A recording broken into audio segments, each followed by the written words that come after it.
Assalamualaikum warahmatullahi wabarakatuh. Bismillah, alhamdulillah, wassalatu wassalamu ala rasulillah Sayyidina wa habibina wa syafi'ina wa kalimina wa dukhina wa maulana Muhammadin sallallahu alaihi wasallam ibn Abdillah wa ala alihi wa sahbihi wa mawala wa la hawla wa la quwwata illa billah. Amma ba'du, wa qala fi du'a rabbi israh li sadri wa yassir li amri wa hlul 'uqdatam min lisani yafqahu qawli.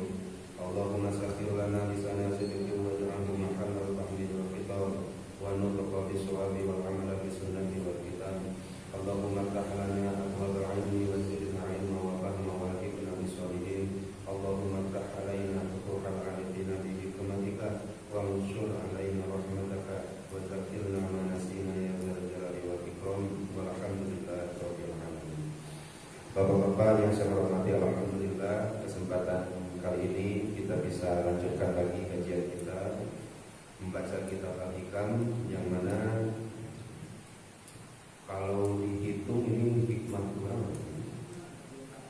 24 ya banyak. Yang sudah sampai ke hikmah yang ke-24, yang mana masih meneruskan hanca anu kamari, yaitu wa minal adabil arifin atau wa minal adabil arif, sebahagian adab-adaban atau tata krama orang yang arif, orang yang dekat dengan Allah Subhanahu wa taala. Yang mana di minggu yang lalu kita sudah membahas salah satu hikmah, yaitu la tataraqqab qulu wal akhyar fa inna dzalika yaqtabuka an wujudil muraqabati lahu fima huwa muqimuka fihi. Jangan menunggu-nunggu kosongnya makhluk dari dalam hati, karena hal itu nanti bisa memutuskan muraqabah kita dengan Allah Subhanahu wa taala di posisi yang Allah telah tempatkan kita. Nah, biasanya agyar nempel di dalam hati itu karena akdar. Itu apa lagi akdar? Nah, insyaallah ini akan kita bahas di hikmah yang ke-24 ini. Bismillahirrahmanirrahim. Qala mu'allifu hadzal kitab rahimahullahu taala, la tastaghrib wuqu'al aqdar ma dumta fi hadhihi dar fa innaha ma abrozat illa ma huwa mustahiqu wasfiha wa wajibu na'liha. Insyaallah ini materi terlalu berat untuk dipahami oleh kita semua, yaitu la tastaghrib, jangan nganggap-nganggap aneh, jangan nganggap-nganggap aheng, heran, terkejut. Wuku al-akdar, datangnya akdar. Akdar itu sesuatu yang keruh asal katanya. Jadi khudma sofa wada'ma kadar. Kadar itu artinya yang keruh, ambil yang jernih, buang yang keruh. Maksudnya yang keruh di sini apa? Yaitu sesuatu yang datang di dalam hati tetapi tidak sesuai dengan keinginan. Kita pinginnya A, tapi yang datang malah B. Kira-kira nempel nggak di hati? Nempel. Nah, kadang-kadang wayu limumu, hal itu juga bisa menyebabkan hati kita itu sakit. Nah, kalau ada model-model yang kayak gitu, itu namanya akdar. Sesuatu yang tidak sesuai dengan keinginan hati, bahkan bisa sampai meretakkan atau menyakitkan hati kita. Itu disebutnya dalam istilah hikam ini disebut dengan akdar. Jangan aneh kalau ada akdar di dalam hati. Jangan heran kalau nanti datang akdar ke dalam hati. Madumta fi hadhihi dar, selagi kita hidup di dunia ini. Kenapa? Fa innaha ma abrozat, karena dunia itu tidak akan pernah mempertontonkan, tidak akan memperlihatkan illa ma huwa mustahiqu wasbiha, kecuali sifat hakikatnya, sifat aslinya, wa wajibun atiha, dan sifat wajibnya. Nah, gimana tuh lempengnya ini teh? Sebelum kita bahas lebih panjang lagi, nanti banyak sekali makalah-makalah para ulama bahkan hadis Rasulullah yang berkaitan tentang hikmah yang ke-24 ini. Yang pertama, jangan merasa aneh kalau apa yang diinginkan oleh hati tidak juga kunjung tercapai. Ada orang yang sakit pingin sehat, tapi tersehat-sehat. Kira-kira nyeri hati mau apa? Nyeri hati mau? Nyeri hati pasti. Ada orang yang ingin naik jabatan, tapi lebih ke sekarang nggak naik jabatannya. Kira-kira sakit hati nggak? Minimal kan sakit hati sih mengisi ruang kosong dalam hati lah. Minimal juga. Kalau enggak menjadi sakit hati, ya minimal jadi pikirannya. Kan seperti itu. Nah, kemudian ada orang yang dagang, tapi sampai sekarang belum untung-untung. Ayo baik, untung baik. Udah dicoba cara segimanapun ya tetap hasilnya sama. Nah, hal itu kalau datang ke dalam hati maka disebutnya akdar.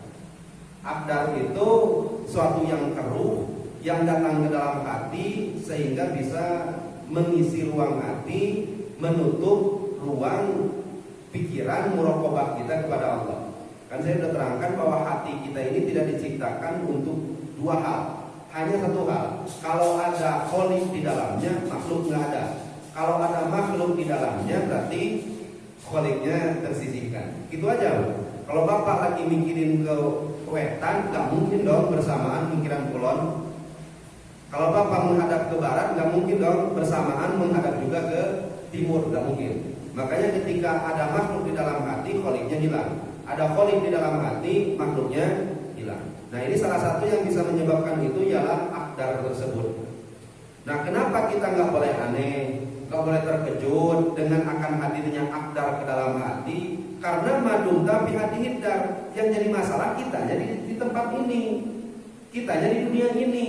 Yang notabene hakikatnya dunia itu ya tempatnya liwe, tempatnya paciwe, tempatnya ujian, tempatnya fitnah, tempatnya balahi. Makanya ada ulama waqala ba'dul ulama'i. Ada sebahagian ulama ahli balaghah. Ahli balaghah itu salah satu fan ilmu dalam ilmu adab. Jadi kalau kita memahami Al-Qur'an tanpa ilmu balaghah itu asa-rasanya sukar sekali. Jadi ada salah satu cabang ilmu disebut ilmu balaghah yang isinya itu 3, badai, ma'ani sama bayan. Nah itu pernah ada sekelompok atau sebagian ulama balaghah mengatakan multamisus salama fi daril matalib. Ada orang yang ingin selamat di desa yang lagi terjadi kerusakan atau terjadi rusak desa yang terjadi huru hara, tapi dia ingin selamat. Kira-kira bisa mau? Bapak cicing di satu tempat yang terjadi gempa bumi tapi bungkoyak. Kira-kira bisa? Atau bapak di tempat di rumah bapak berada di pesisir pantai tapi nggak mau kena tsunami. Kira-kira bisa tidak? Nah itulah perumpamaannya. Ada orang yang ingin selamat tapi ingin diam di dunia. Selagi masih ada di dunia, dia nggak akan bisa selamat dari yang namanya cobaan, dari yang namanya fitnah, yang dari namanya ujian dan lain-lain. Maka mereka menggambarkan, mentasbihkan bahwa orang-orang yang ingin selamat di dunia dari ujian, cobaan, fitnah dan lain-lain itu kal mutamarriri ala mazahifil hayati wa nabat wa daulat wa madabbil aqarib. Kayak orang lewat ke kandang ular atau ke tempat sarang ular tapi nggak ingin dipacok, bisa nggak kira-kira? Bapak lewat di tempat atau sarangnya ular tapi mau dipacok, ya nggak akan bisa. Atau wamanabil aqarib, bapak masuk kandang kalajengking, sarang kalajengking tapi aling diseret, ya nggak akan bisa. Nah itulah perumpamaan orang yang mengharapkan selamat hidup di alam dunia dari cobaan, ujian dan lain-lain. Nah sehingga Sayyidina Athaillah As-Sakandari sudah mewanti-wanti kita untuk senantiasa jangan sampai akdar yang ada di dalam hati ini membuat kita aneh, membuat kita takjub. Kenapa? Karena kalau kita merasa aneh, merasa asing dengan adanya akdar, maka kayak kita nggak tahu hakikatnya dunia. Nah hanya padahal udah soleh tapi rezeki kok nggak benghar-benghar. Kenapa ya? Padahal udah sering duha tapi kok jabatan nggak naik. Kenapa ya? Padahal kan udah sering tahajud tetapi masalahnya kok datang bertubi-tubi. kenapa ya sudah hafal Quran tetapi kok hidup saya masih sempit saja? Itu bukan jadi patokan. Kenapa? Karena memang asli sifatnya dunia itu ya tempatnya kita ripuh gitu. Makanya kan Rasul itu pernah ngadawu adunya sijnul mukmin. Artinya dunia itu adalah penjara bagi seorang yang beriman. Kira-kira kalau penjaranya enak, ada spring bednya, ada TV-nya, ada kulkasnya, betah nggak? Jangan dulu yang kotor-kotor, udah, yuk mah mewah penjara apa-apa, masuk kita penjara. Di penjara teh kulkas ayah, TV ayah, wifi ayah, terus nanti semua ada. Tapi di penjara kira-kira betah nggak? Atau tetap mual. Betahnya kenapa? Ya karena memang ngarang sama yang mewah oke tetap penjara. Nah maka katakan jadi Rasul, dunia itu ya sijnul mukmin. Sijnul mukmin itu penjara bagi orang beriman. Artinya orang beriman mual pati betah hidup di alam dunia. Kira-kira ini betah nggak Pak di dunia ini? Itu kalau kita betah di dunia kayak kita betah di penjara. Ya kan gitu aja logikanya jadinya. Ya, sehingga sehebat apapun ya penjara, yang namanya penjara ya tetap nggak betah. Nah, makanya ja'alallahu ta'ala ad-dunya dara fitnah. Allah ciptakan, jadikan dunia ini ya tempat atau desanya turunnya fitnah, wabtila balahi. Untuk apa? Liya'mala kullu ahadin fiha alamu qatadama sabaqalahu. Agar kita senantiasa bisa mengambil kesempatan itu untuk menjadikan amal di sisi Allah Subhanahu wa taala. Dan cuma kan Allah Subhanahu wa taala pernah saya sebutkan beberapa hal yang disediakan di alam dunia ini, itu jadikan dunia itu markub.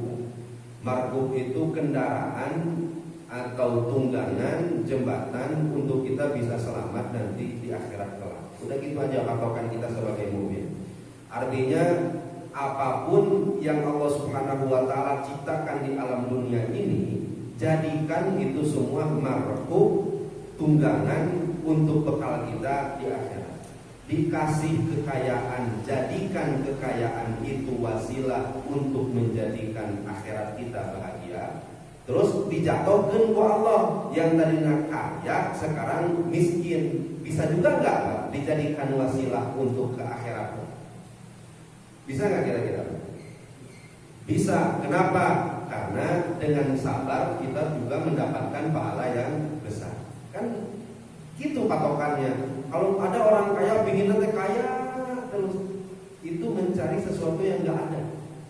Makanya kan ada orang yang aneh. Orang aneh itu patokannya adalah orang yatlubu syai'an lam yakun, mencari sesuatu yang enggak ada. Kadang-kadang sok aya cek Sunda mah, nuju naon? Nuju neangan ieu, neangan naon? Neangan eueuh kayak gitu. Aneh gitu mah gitu.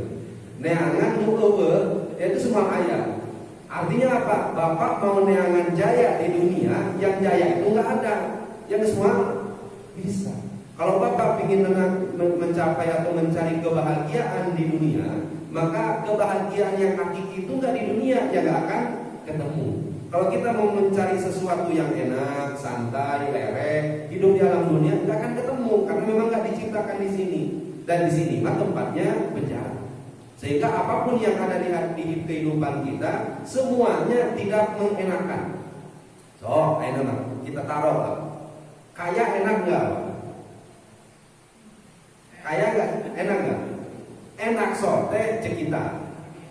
Karena saya pikirnya gini, kalau kaya saya punya pajero, punya imah di mana-mana, punya itu, punya itu. Pajak perlu dibayar 1 tahun lagi, sepuyeng deh. Kira-kira bener enggak? Pajak geus puyeng. Terus nomor kedua, kira-kira orang yang kaya puyeng tidak apa? Nanti gimana caranya kayanya ini agar tetap angker sehingga tidak jatuh miskin? Puyeng nggak memikirkan hal itu? Orang kaya kan tetap juga ada pikiran dalam hatinya gimana caranya kekayaannya terus atau bahkan bertambah, kan gitu Pak? Nah sehingga yang kaya ya tetap nggak enak karena ada pikiran itu di dalam hatinya. Yang miskin enak nggak kira-kira? Ini apa lagi? Tapi tetap anggar-anggar sama, Pak. Yang miskin punya pikiran gimana caranya supaya hidup mewah. Orang kaya punya pikiran gimana caranya dia nggak miskin. Ya tetap sama-sama punya pikiran. Terus orang sehat ya tetap punya pikiran gimana caranya nggak sakit. Orang sakit ya tetap punya pikiran gimana caranya supaya sehat. Artinya kan dua-duanya diciptakan oleh Allah sebagai makhluk kendaraan agar kita bisa mendapatkan pahala nanti di akhirat. Makanya kalau orang kaya udah patok pokoknya mah kaya 7 turunan. Bisa nggak besok pakai toko Allah dimiskinkan? Aduh bisa, gampang bisa. Kalau ada orang miskin 7 turunan ya mah miskin oke, maka akar-akar lagi miskin ya mate. Bisa nggak besok pakai toko Allah Subhanahu wa taala dikasihkan kekayaan? Aduh bisa. Makanya Allah dengan tegas mengatakan qulillahumma malikal mulki tu'til mulka man tasya wa tanzilul mulka mimman tasya wa tu'izzu man tasya wa tudhillu man tasya biyadikal khair innaka ala kulli syai'in qadir. Ya Allah yang punya semuanya. Kalau kasihkan si A ya bebas. Si A dikasih, si B nggak dikasih, boleh nggak? Aduh boleh. Akhirnya si A udah dikasih diambil lagi ke Allah, kasihkan ke B, boleh nggak Pak? Aduh boleh. Kapan Allah yang punyanya? Gitu ya. Nah sehingga apapun yang ada di alam dunia ini jangan buat kita aneh, apalagi bikin hal itu jadi husnuzon kepada Allah Subhanahu wa taala. Aduh, menang musibah sigana Allah teh bendunya ka urang gitu. Bapak soleh wae ge, soleh tukang ibadah, kira-kira dapat nggak musibah? Atau musibah dapat. Kalau ukurannya orang soleh nggak dapat musibah, tuh kanjeng Rasul hidupnya jaya. Kan gitu hitungannya. Ayo orang mah hitungannya tanya, aduh ya deh datang deh asal tuh payu, ayo namanya tadi pohon duha, tadi. Nu pikiran kurang, nu tara duha, benar. Kan gitu jadi hitungannya. Nah, artinya jangan sampai apa yang Allah jadikan ke dalam diri hati kita ini, entah itu kaya, entah itu miskin, entah itu ada atau enggak, atau kejabatan, apapun yang intinya makhluk itu jangan jadikan jangan menjadi penghalang kita terhadap Allah Subhanahu wa taala. Sebaliknya hal itu jadikan marfu, jadikan kendaraan agar supaya kita bisa semakin dekat kepada Allah Subhanahu wa taala. Makanya kan kenapa ulama itu kalau dikasih, Bapak kira-kira kalau dapat istri pinginnya yang cerewet atau yang adem-adem ya?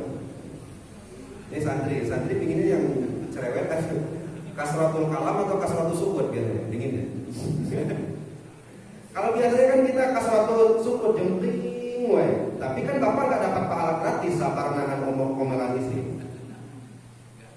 Nggak kuat kan kita. Padahal dalam kitab-kitab ulama banyak, bahkan wa minal qalil yang sedikit itu waliyun min auliyain ta'ala, ada wali kekasih Allah yang mana ia jri tahta hukmi markatihi, yang itu nurut ke istri.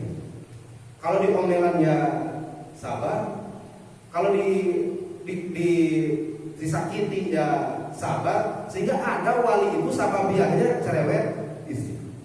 Jadi kalau Bapak punya istri cerewet sih gede syukuran Pak. Alhamdulillah, saya mungkin ditakdirkan jadi waliullah asal sabar. Kan gitu jadi jawabannya.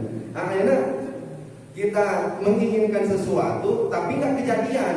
Bapak tuh pinginnya istri itu nggak rewel, tapi rewel. Kira-kira jadi mangkal nggak namanya?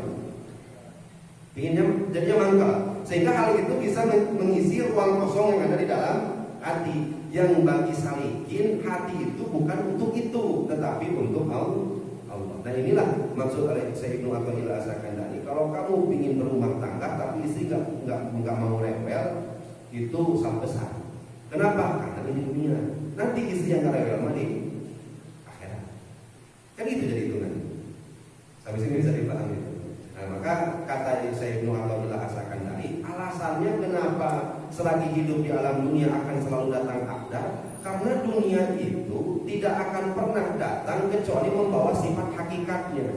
Sifat hakikat dunia itu apa? Singkat hakikat dunia itu ialah wamal hayatud dunya illa mata'un gurur. Siga indah tapi menipu.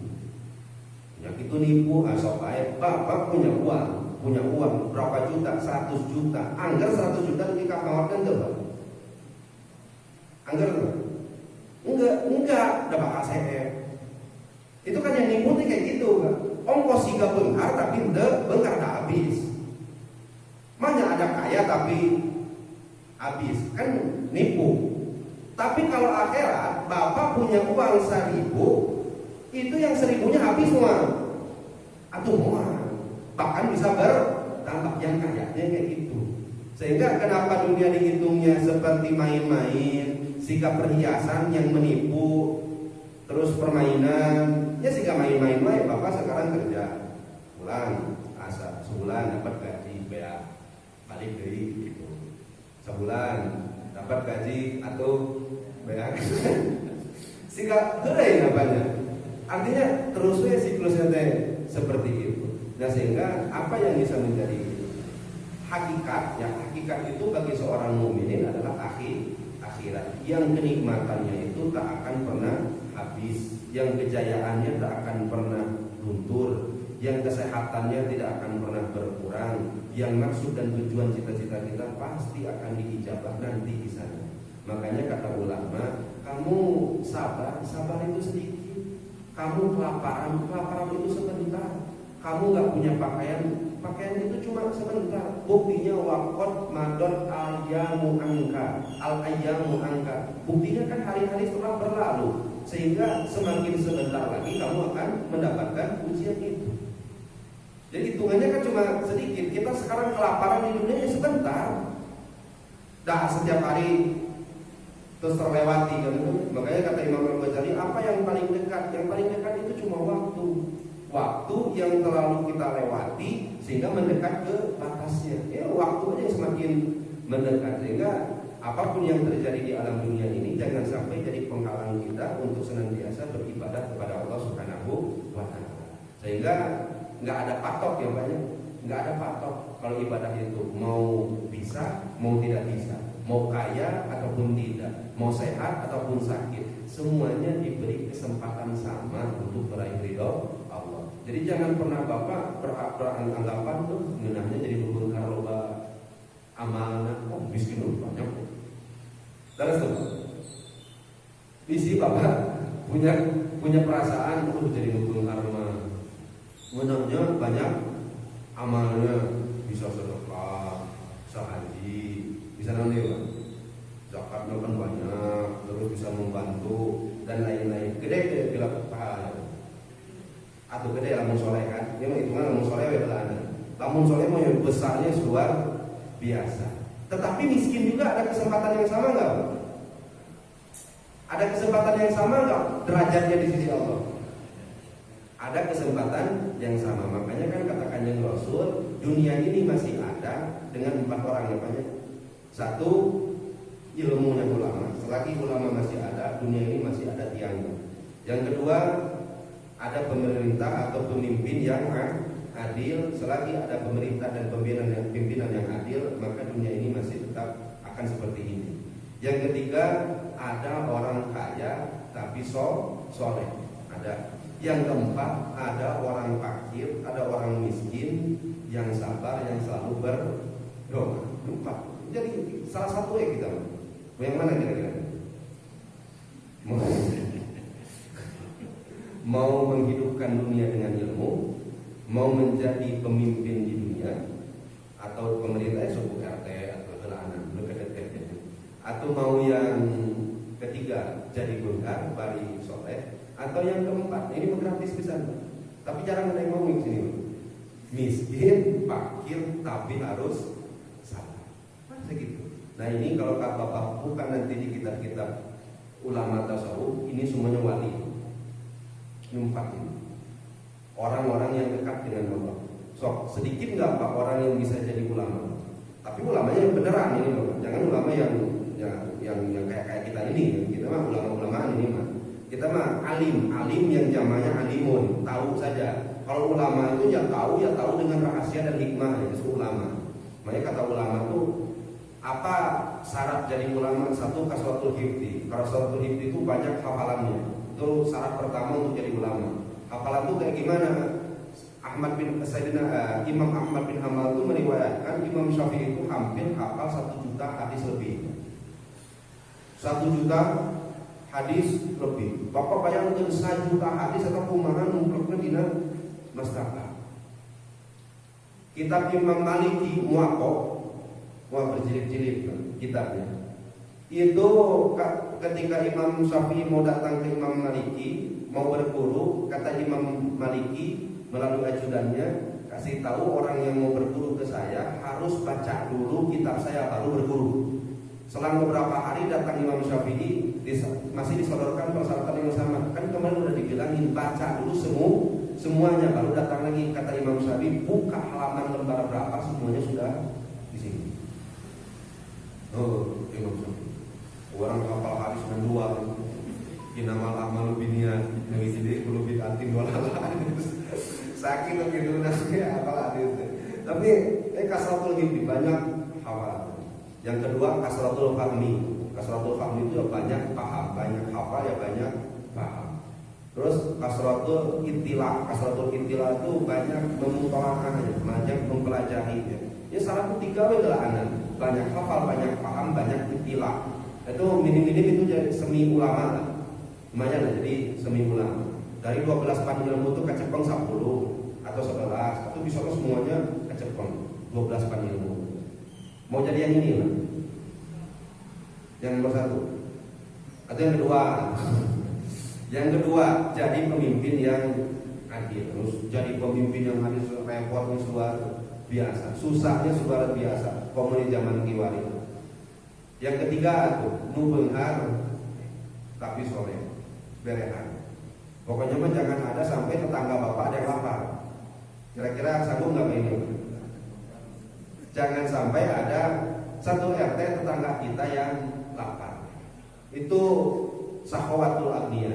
Atau yang keempat, tepati banyak uangnya tapi sabar, mau senantiasa berdoa. Kira-kira kesempatan yang paling bagus, yang baik yang mana ini?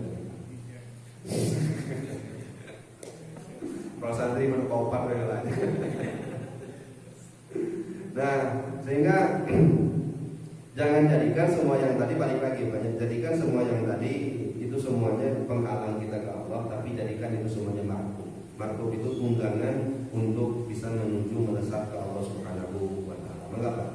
Sebelum kita lanjutkan, baca beberapa maqalah dari ulama untuk menegaskan hikmah dari Ibnu Abdullah Sakandari ini mengambil ayat perbarusan bangunan.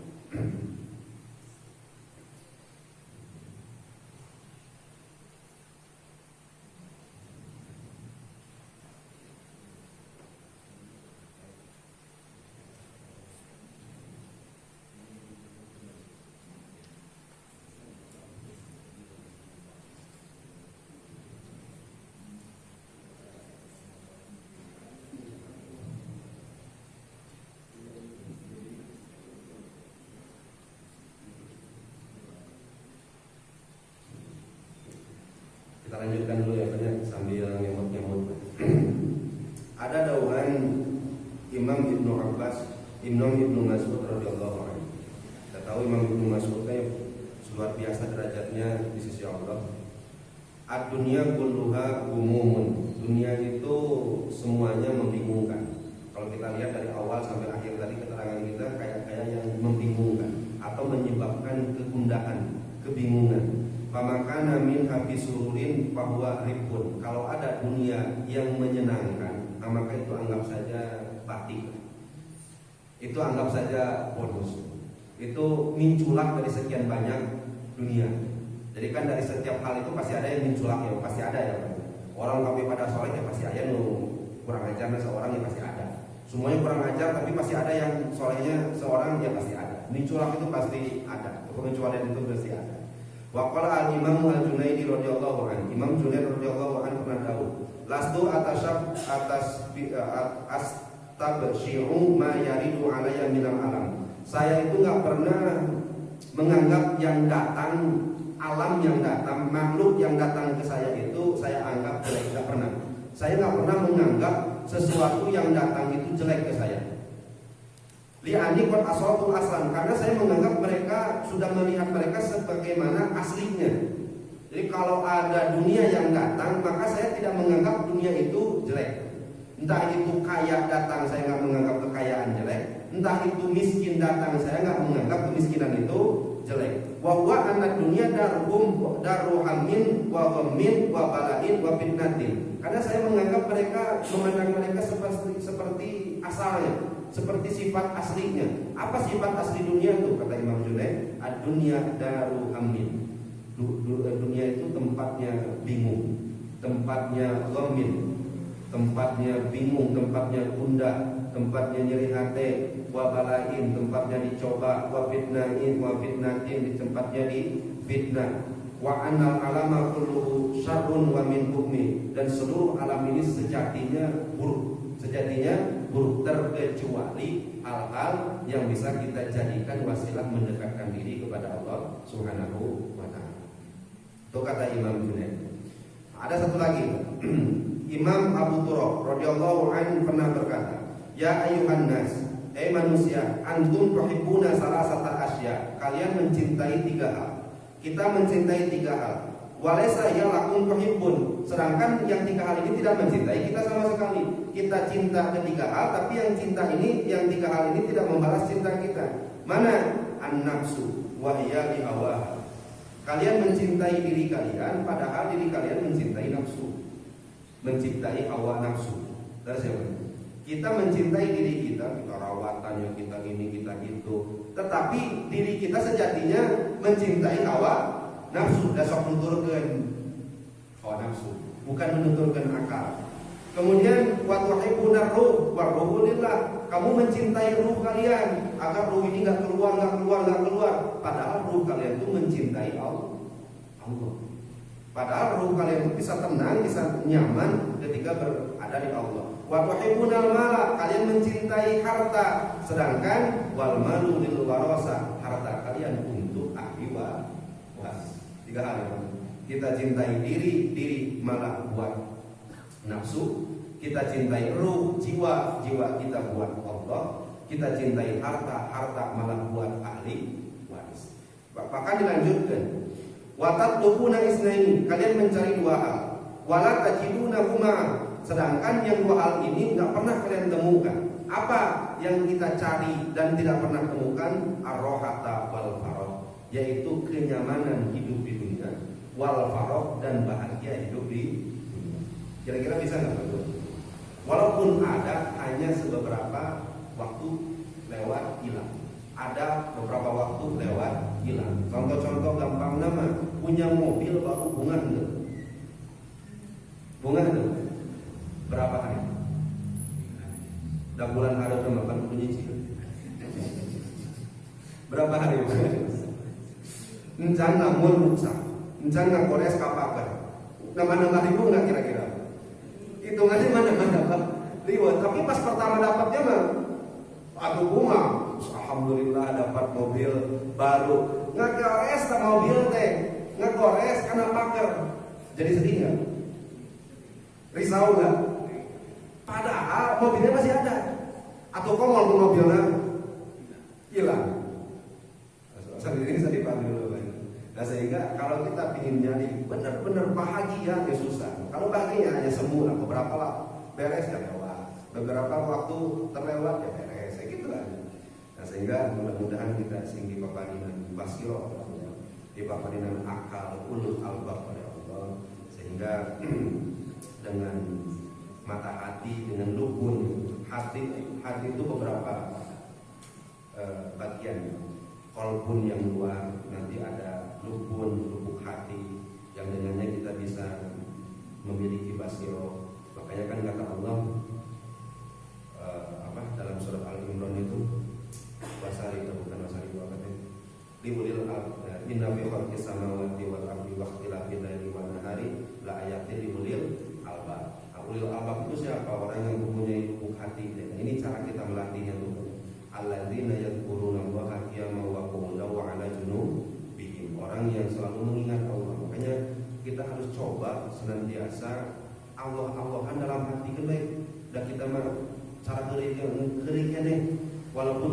bisa selaras apa yang di dalam hati dengan perbuatan, nggak apa-apa, coba aja terus. Allah, Allah, Allah. Kapan kita lakukan? Qiyamah wa qu'udan wa 'ala junubi, berdiri, berduduk, goler. Bahkan nah ini tambah lagi wa yatafakkaruna fi khalqis samawati wal ardi, ditambah dengan tafakkur. Jadi berzikir ditambah dengan tafakkur. Kemarin kan sudah kita bahas banyak manafa'al qalba, ada hal yang paling manfaat ke dalam hati, yaitu mislu uzlatin yadkhulu maidanal fikra. Kita menyendiri ditambah dengan bertafakur, itu paling manfaat buat hati kita agar senantiasa taroki, naik terus seperti itu. Nah, maka latihan kita untuk menjadi orang yang ulul albab, orang yang punya kecerdasan batin, itu salah satunya adalah yazkurun Allah, zikir. Gak usah pakai lisan, namanya kagok di kantor lagi rapat, ya nggak jadi, gak usah pakai lisan. Orang zikir itu kan artinya ingat pakai lisan, pakai hati. Pakai lisan, pakai hati. Pakai hati, cuma kan metodenya dua, supaya ingat jadi sebut, atau karena sudah ingat jadi nyebut. Kan gitu jadinya apanya? Orang itu yang udah ingat, kira-kira kesebut mau apa? Kesebut. Ada orang yang belum ingat, disebut, jadi bisa ingat. Bapak mau yang mana? Ingat duluan langsung nyebut, atau nyebut buat supaya ingat? Nah itu aja, zikir lisan, zikir kalau bukan seperti itu. Lisan agar supaya turun ke hati, atau sudah ada di dalam hati, keluarkan melalui lisan. Nah, sehingga mudah-mudahan kita semuanya sing dijantan dan orang-orang yang bertakwa semuanya. Amin. Ya Allah ya Tuhan. Cek apa? Cek up Nabi Ibrahim. Cek up apa kita banyak? Kami cek up untuk berdoa. Wabillahi taufiq wal hidayah. Wassalamualaikum